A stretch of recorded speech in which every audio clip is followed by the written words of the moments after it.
Hi hello नमस्ते Mrs पोजलच्या आणखीन एका नवीन छोट्याशा व्हिडिओमध्ये तुम्हाला सगळ्यांचं खूप मनापासून स्वागत। तर उदयपूर टूरचे सगळे पार्ट्स अपलोड करून झाले आहेत, फक्त हा पार्ट्स ना राहिला होता दाखवायचा, तुमच्यासोबत शेअर करायचा। मग म्हणून म्हटलं की आज हा पार्ट एडिट करावा आणि शेअर करावं। तर खरं तर उदयपूर ट्रिपचे सगळे ब्लॉग मी अपलोड केले आधीच आहेत, तर चॅनलवरती तुम्ही जाऊन नक्की चेकआउट करा। आणि मी लास्टच्या पार्टमध्ये सांगितलं होतं की उदयपूरला जाण्यासाठी कसं जायचं किंवा खर्च किती येईल, प्लॅन कसा करू शकता, किती दिवसाचा करू शकता, तर ते मी या व्हिडिओमध्ये सांगणार आहे। तर त्याचबरोबर हा एक व्हिडिओ, ही क्लिप तुमच्यासोबत शेअर करायची राहिली होती, तर हा एक पार्ट आहे। तर चला, तर वेळ न घालवता व्हिडिओला सुरुवात करूया। तर हे पॅलेस मधलाच आहे एक पार्ट। तर इथे हे बघू शकता, इथल्या ना या व्हिडिओ मधल्या सगळ्या वस्तू, या ज्या पार्ट मधल्या सगळ्या चांदीच्या आहेत। हे बघा, चांदीचं सिंहासन किंवा त्यांची जी राजांची खुर्ची आहे, परत ना बग्गी आहे, त्याला पण चांदीचे सगळं ते होते। तर इथे पुढे भरपूर चांदीच्या वस्तू आहेत आणि पालख्या असतील, देवघरातली म्हणजे देवघर कसं असायचं, तर हे पण बघा एक पालखी टाईप आहे। आणि सगळ्या वस्तू इथल्या चांदीच्या आहेत। तर व्हिडिओ खूप जास्त इंटरेस्टिंग होणार आहे, तर शेवटपर्यंत नक्की बघा। तर चला, आता मी थोडक्यात सांगते उदयपूरचा प्लॅन कधी आणि कसा करायचा ते।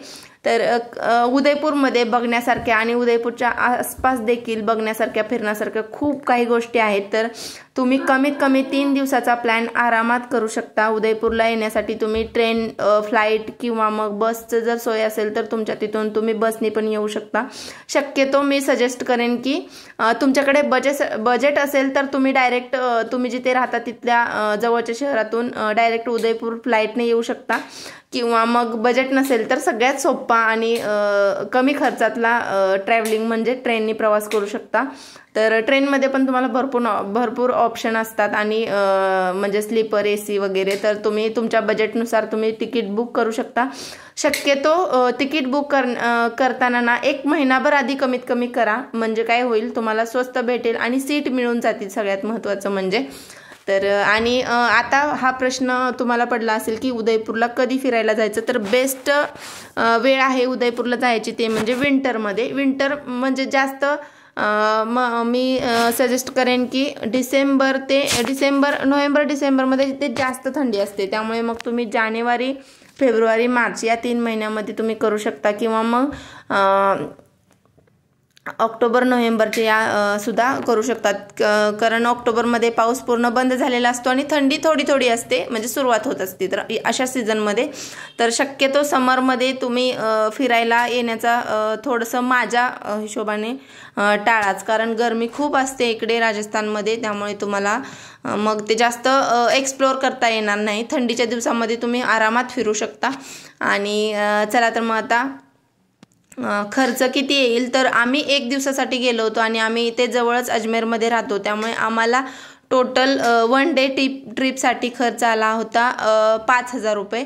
तर आणि तुम्हाला कमीत कमी 10 ते 12,000 रुपये पर डे खर्च होऊ शकतो, कारण तुम्ही राहणार पण असता तिथे। तर आम्ही रात्री निघालो होतो आणि परत रात्री म्हणजे रिटर्न आलो होतो, त्यामुळे आम्ही राहिलो वगैरे नव्हतो तिथं, हॉटेलिंगचा खर्च आमचा वाचला होता। तर तुम्ही हॉटेल बुक करताना भरपूर ॲप असतात, तर तिकीट्स बुक करताना आणि हॉटेल बुक करताना तुम्ही त्या ॲप्सचा म्हणजे घेऊ शकता, ॲप्सवरनं बुकिंग करू शकता, किंवा मग डायरेक्ट हॉटेलचा नंबर मिळवून गुगलवरती तुम्ही प्राइसेस विचारू शकता। साधारण 500 ते 1000 रुपये ते 5 ते 10,000 रुपये पर डे हॉटेलची प्राइस असू शकते। तर आता तुम्ही कुठल्या हॉटेलमध्ये राहणार, किती मोठं आहे, कितीच म्हणजे तिथे सोयीसुविधा आहेत किंवा कसं आहे त्याच्यावर राहतं। तर तुमच्याकडे जर बजेट असेल तर तुम्ही असं थोडंसं हिस्टॉरिक आणि असे व्ह्यूज असणारे प्लेसेस निवडा। तर जर बजेट नसेल तर तुम्ही साधं कुठलंही हॉटेल बुक करून येऊ शकता। तर साधारण 3,000 रुपये कमीत कमी तुम्हाला पर डे हॉटेलिंगचा खर्च येऊ शकतो साधारण, तर म्हणजे नॉर्मल बजेटमध्ये। तर तुमच्याकडे बजेट असेल तर तुम्ही अजून चांगल्या हॉटेलमध्ये बुक करू शकता तुमचे रूम्स।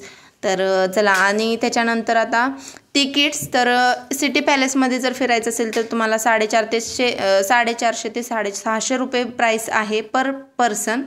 तर तुम्ही किती जण आहेत आणि त्याच्यावरती मग ते प्राईस हे होतं, कमी जास्त होते. तर कमी जास्त म्हणजे प्राईस कमी जास्त होत नाही, पण तुम्ही किती जण आहेत त्यावर तुमचा खर्च अवलंबून असेल असं म्हणायचं होतं मला. तर पर पर्सन 450 रुपये आहे सिटी पॅलेसमध्ये. तर तुम्हाला जर इथून पिचोला लेकमध्ये जर बोटिंग करायचं असेल तर 200 ते 600 रुपये तुम्हाला पर पर्सन असे बोटिंगसाठी लागू शकतात.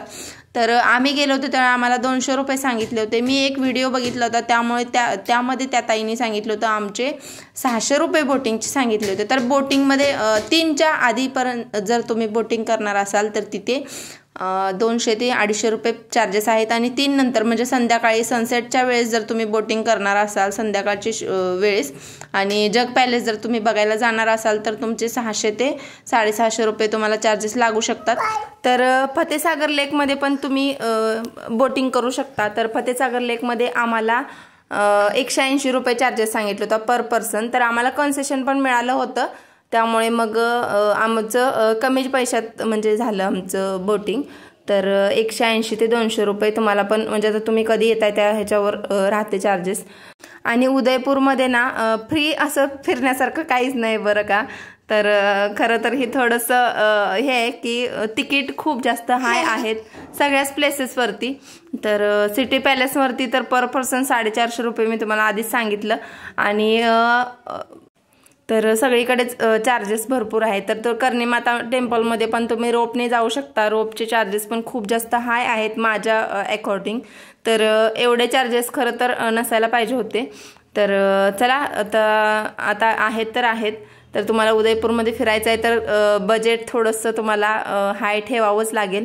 तर पर डे मी सांगते तर 7 ते 8 हजार रुपये तुमचे सहज जाऊ शकतात. आणि स्टेचं म्हणाल तर मग 10,000 रुपये आरामात जाऊ शकतात. तर आम्ही सांगितलं तसं 5,000 रुपयेमध्ये आमची 1 डे टूर कंप्लीट झाली होती.